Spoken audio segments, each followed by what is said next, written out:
Halo semuanya, balik lagi bareng gue Fian Rafe. Dan seperti biasa, di video kali ini gue bakalan lanjutin alur cerita yang sebelumnya pernah gue upload. Dan gak kerasa juga gue udah sampai ke session 27 dari kelanjutan Battlestroke The Heaven ini, yaitu Benua Kaisar. Dan tanpa banyak basa-basi lagi, yuk kita langsung check this out aja alur ceritanya.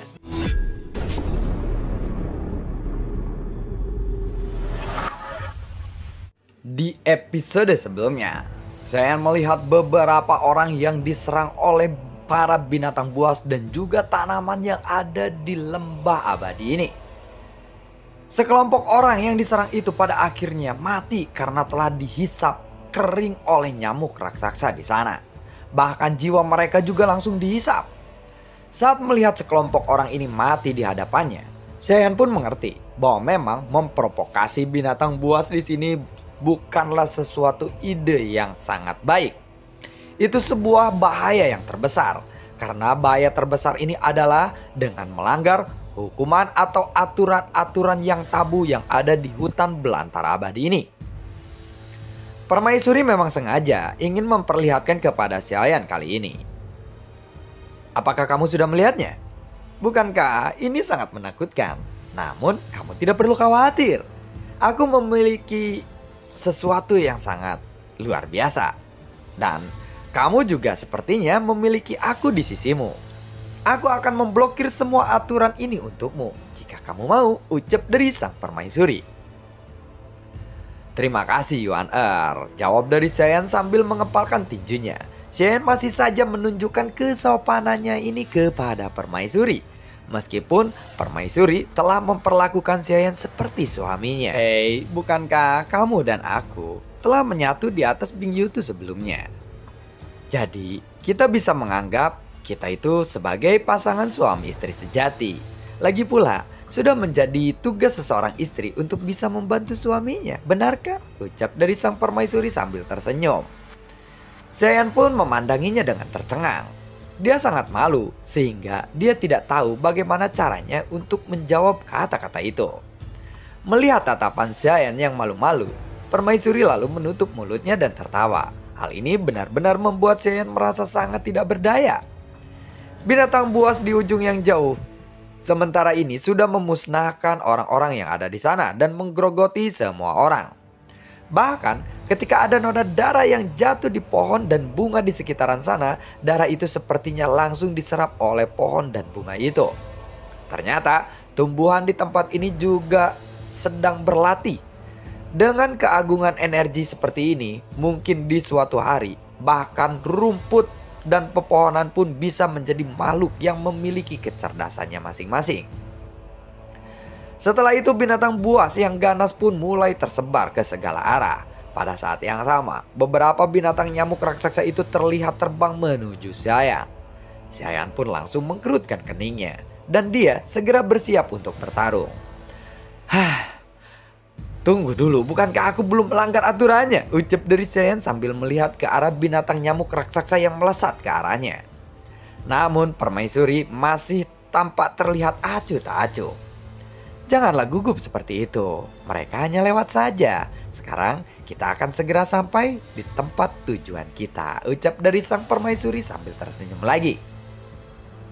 Benar saja, binatang terbang itu melewati Saiyan tanpa menyerang mereka. Setelah Saiyan melihat binatang nyamuk raksasa itu pergi, Saiyan pun segera melepaskan kewaspadaannya.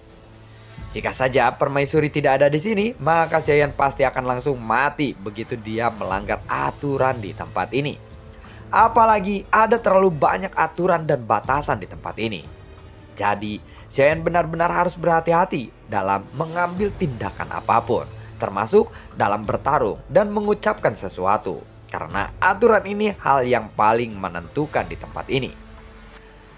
Melihat ke ujung yang jauh, bagian hutan belantara abadi ini telah diselimuti dengan lapisan kabut berwarna abu-abu. Dan kabut abu-abu ini bukanlah kabut yang dihasilkan oleh air terjun atau cuaca dingin. Setelah mendekat, Saiyan menemukan bahwa kabut abu-abu ini diciptakan dengan sengaja oleh seseorang. Saat dia sudah mendekat, lingkungan ini pun tidak lagi kosong. Tetapi banyak sosok yang bermunculan. Kebanyakan dari mereka menjaga jarak satu sama lainnya. Kakak, kebetulan sekali. Kita bertemu lagi di sini, ucap dari seseorang. Xiaoyan ini terasa sedikit familiar untuk suara ini. Dan saat mengikuti sumber suara itu, ternyata ada sosok yang sedang duduk bersila di atas labu. Dan sosok itu jelas adalah Yonghe. Xiaoyan melihat ke arah Yonghe yang sedang duduk bersila di atas labunya. Dan sekarang wajahnya dipenuhi dengan kegembiraan, seolah-olah dia begitu senang setelah bertemu dengan Xiaoyan di sini. Kebetulan katamu, aku rasa ini bukanlah suatu kebetulan, ucap dari Xiaoyan dengan nada yang sinis. Ekspresi Yonghe pun langsung berubah karena dia bisa merasakan niat membunuh yang dipancarkan oleh Xiaoyan ini. Tuan, janganlah salah paham dulu. Aku tidak mengikutimu. Aku hanya kebetulan saja mendapatkan kabar mengenai Raja Iblis Tianhe. Aku memang sedang mencari harta karun dan takdir telah membuat kita bertemu lagi, jawab dari Yonghe. Benarkah? Kalau begitu biarkan aku memeriksa jiwamu sehingga aku bisa melihat apakah ini sebuah kebetulan atau bukan, ucap dari saya. Setelah selesai berbicara, sosoknya tiba-tiba bergerak dan sayap Valkyrie hitamnya sudah muncul di punggungnya. Shen juga mengeluarkan pedang Bang Huang Quanzongnya dan langsung mengayunkannya dengan kecepatan yang cepat. Wuss! Ekspresi Yonghe langsung berubah dan dia segera melesat ke belakang. Labu Bo yang ditungganginya segera memblokir serangan Xiaoyan ini. Buar! Yonghe pun langsung terpelanting ke belakang. Apakah kamu masih akan terus berakting seperti itu? Ucap dari Xiaoyan. Berikutnya, ada nyala api yang meledak di tubuh Xiaoyan. Dan nyala api ini sangatlah mengerikan. Nyala api itu segera mengalir ke pedang Bang Huang Quanzong milik Xiaoyan. Pedang guntur pemakan api, teriak dari Xiaoyan. Pedang Xiaoyan sudah terbungkus dengan api dan petir yang sangat mengerikan dan membumbung ke arah langit. Yonghe langsung memukul labu baunya. Dan ada uap air yang menyembur keluar dari labu bau itu.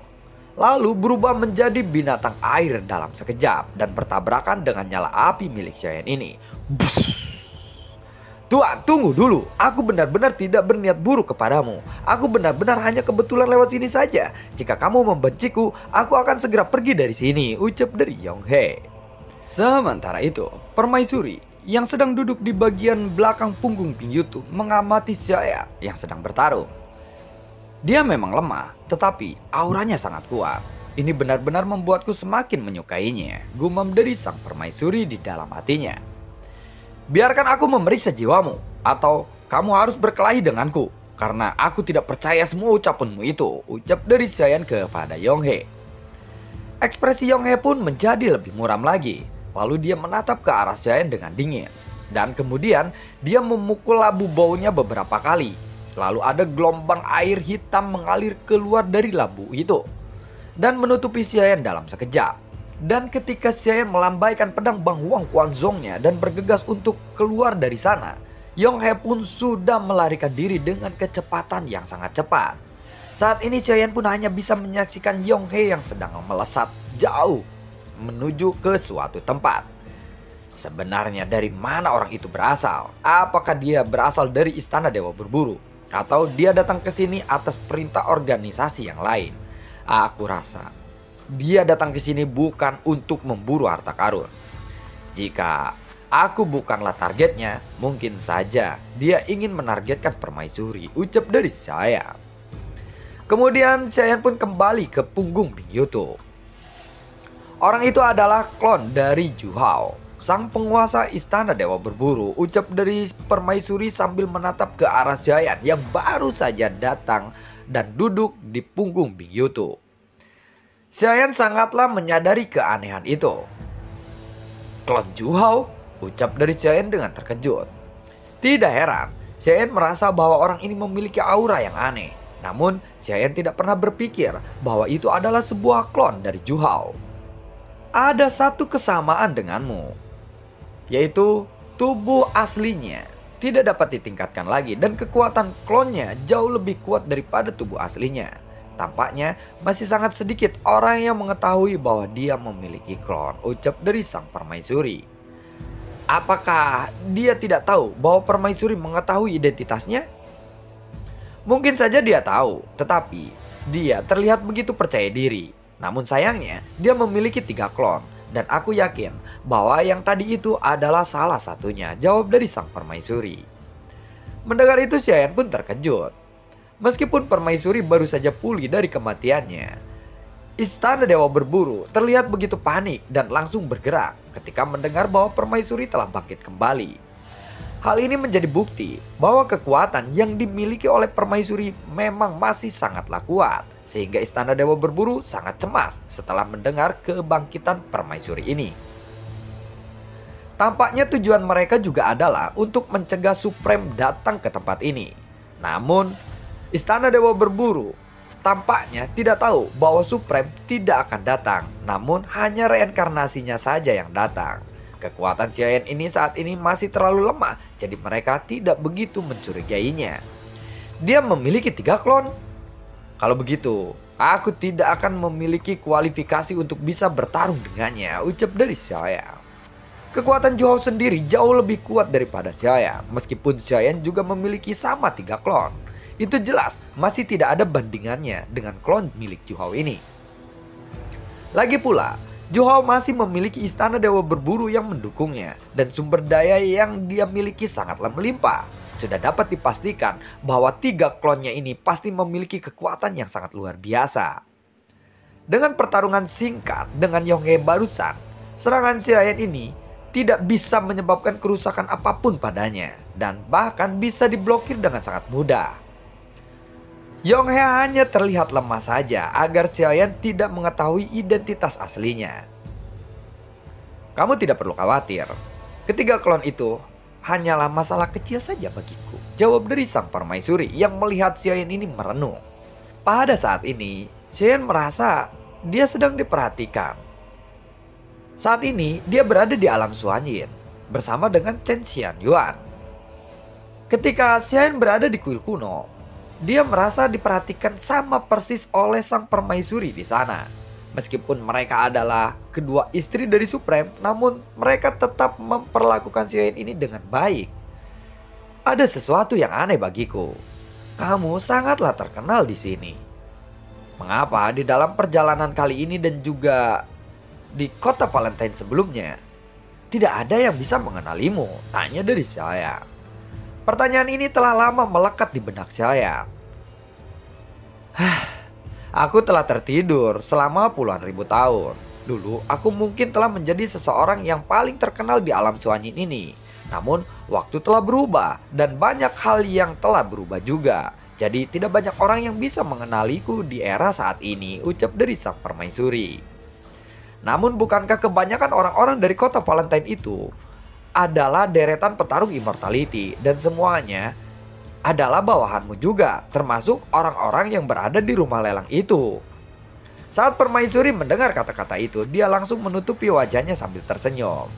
Sepertinya kamu benar-benar pintar ya. Sudahlah, kamu jangan khawatir. Yang kita hadapi saat ini hanyalah Istana Dewa Berburu. Jadi tidak akan ada yang perlu dikhawatirkan atau ditakuti, ucap dari sang permaisuri. Ya, buatmu itu sangatlah mudah dan sangatlah mudah untuk diucapkan. Tetapi bagaimana denganku? Tanya dari saya tanpa daya. Saat mereka berdua sedang berbicara, ternyata Bing Yutu sudah membawa mereka masuk ke dalam kabut abu-abu. Pemandangan di sini masih terlihat cukup jelas. Hanya saja, pemandangan di sini sepertinya telah ditutupi oleh sebuah tirai tipis. Dan kabut abu-abu di sini bukanlah hal yang aneh, karena kabut ini dibentuk oleh energi iblis. Jika seseorang menghirup energi iblis ini dalam waktu yang lama, orang itu pasti akan terpengaruh oleh energi iblisnya. Adapun situasi seperti apa yang akan terjadi, ini masih tidak masuk akal dan belum diketahui. Dalam kabut abu-abu, Xiaoyan dapat melihat beberapa sosok yang berlari kencang dan semuanya sedang menuju ke inti tempat itu. Tetapi untuk menuju ke sana sangatlah sulit karena tempat ini seperti sebuah labirin. Membangun sebuah labirin dengan pegunungan tampaknya tidak akan mudah untuk menemukan istana Raja Iblis Tianhe. Saat ini Xiaoyan melihat ke sekelilingnya. melihat bahwa banyak sosok yang sedang sibuk mencari-cari jalan. Meskipun permaisuri telah menyebarkan lokasi Raja Iblis Tianhe, tetapi tidak mudah untuk benar-benar bisa memasuki inti dari istana Iblis Tianhe ini. Yuan Er, apakah ada informasi lain di dalam selip batu giok tentang lokasi yang kita akan tuju? Tanya dari saya. Berdasarkan pengalamanku tentang sifat Raja Iblis Tianhe, dia mungkin tidak akan membangun istana untuk dirinya sendiri, tetapi dia adalah orang yang sangat gila. Apakah kamu benar-benar ingin tahu apakah ada informasi di selip batu giok lainnya atau tidak? Tanya dari sang permaisuri. Saya lalu memandang ke arah permaisuri dengan penasaran. Tetapi permaisuri tidak pernah mau menyebutkan isi dari batu giok yang ada kepadanya saat ini. Dia meninggalkan warisan. Namun, jika kamu ingin mendapatkan warisannya, kamu harus mengorbankan ribuan orang, ucap dari sang permaisuri. Mengorbankan ribuan orang? Tanya dari Xiayan dengan terkejut. Ternyata inilah alasan sebenarnya mengapa permaisuri menyebarkan berita tentang warisan Raja Iblis Tianhe ini. Jadi tujuan untuk menarik orang-orang datang ke tempat ini adalah untuk membuka warisan Raja Iblis Tianhe. Jangan khawatir, 10.000 orang itu akan segera tiba, ucap dari sang permaisuri dengan senyum sinis. Dan sepertinya rencananya berjalan sesuai rencana permaisuri ini. Tetapi aku harus mengorbankan 10.000 orang untuk membuka warisan itu. Bukankah itu terlalu kejam? Ucap dari saya. 10.000 orang itu hanyalah sebuah syarat untuk membuka warisannya. Dan mereka semua memiliki kemungkinan untuk mendapatkan warisan itu juga. Hanya saja kita tidak tahu berapa banyak orang yang akan bisa bertahan di bawah energi jahat di tempat ini. Itu memang sangat menjadikan, ucap dari sang permaisuri. Energi iblis ini tidak menimbulkan ancaman apapun bagiku. Apakah karena aku memiliki heart flame? Tanya dari saya. Karena memiliki heart flame di tubuhnya dan kekuatan api yang sangat kuat, dapat menghilangkan tekanan energi iblis secara tidak sengaja. Permaisuri lalu mengangguk sedikit. Kemudian tatapan matanya yang indah tiba-tiba menoleh ke suatu sisi. Dan Xiayan juga mengikuti pandangan permaisuri ini. Kebetulan Xiayan juga melihat dua sosok yang sudah dikenalinya. Mengapa orang-orang itu juga ada di sini? Tanya dari Xiayan. Tatapan matanya tertuju kepada dua orang dari kejauhan. Dan kedua orang itu adalah orang dari dunia Taizu yang sebelumnya telah mengacak-ngacak pelelangan di kota Palantine. Dan lalu bagaimanakah kelanjutan ceritanya? Nantikan video gue berikutnya dan semoga sehat selalu untuk kalian. Gue juga tidak lupa untuk selalu ucapin terima kasih banyak untuk kalian semua yang sudah mendukung channel ini dari dulu hingga saat ini. Dan gue juga selalu ucapin terima kasih banyak untuk kalian semua yang sudah mensupport channel ini lewat link Saweria di bawah kolom deskripsi. Dan sekali lagi gue selalu ingetin, kalau misalkan untuk konten, kita jangan berharap-harap kontennya lah. Gue nggak upload kontennya banyak segala macam tetek bengek karena sering sekali terjadi skripnya itu sangat sulit. Jadi gue nggak bisa buat nentuin kapan gue harus ngupload gitu, selesainya kapan. Tapi kalau mau misalkan live itu gue bisa tentuin kapanpun gue bisa nge-live, udah karena cuman gue baca aja. Tapi kalau skrip gue harus recap ulang, itulah yang membuat gue kadang keteteran untuk bikin skripnya kalau misalkan susah segala macem gitu ya. Karena kalau misalkan momennya gue baca asal-asalan, ada juga yang komen, bang kayaknya nggak seperti dulu segala macam. Giliran gue benerin tapi uploadnya agak lama, komen juga, bang gue udah males gini bang, upload bang. Jadi gue bingung gitu guys ya harus bagaimana ya guys ya gitu ya. Tolonglah pisan ya. Jadi tolong maaf dimaklum ya untuk semua viewers gue ya. Dan sampai ketemu lagi di video gue berikutnya. Assalamualaikum, sampai jumpa dan semoga sehat selalu untuk kalian. Dadah.